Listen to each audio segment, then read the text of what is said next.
Guys, if your BlueStacks is auto closing or crashing, don't worry. Without wasting any time, let's fix this step by step. First, open Task Manager. Go to the Performance tab, click on CPU and check if virtualization is enabled. If it says disabled, you need to enable it from BIOS. Restart your PC, enter BIOS settings and turn on Intel VTs for Intel SVM mode for AMD save and exit.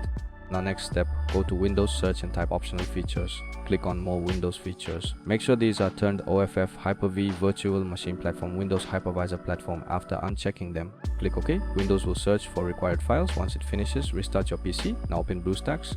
Go to settings or performance. Set CPU allocation to the highest cores available, increase RAM if possible, then go to graphics settings. If you have a GPU, select hardware decoding, choose OpenGL. It will ask for restart.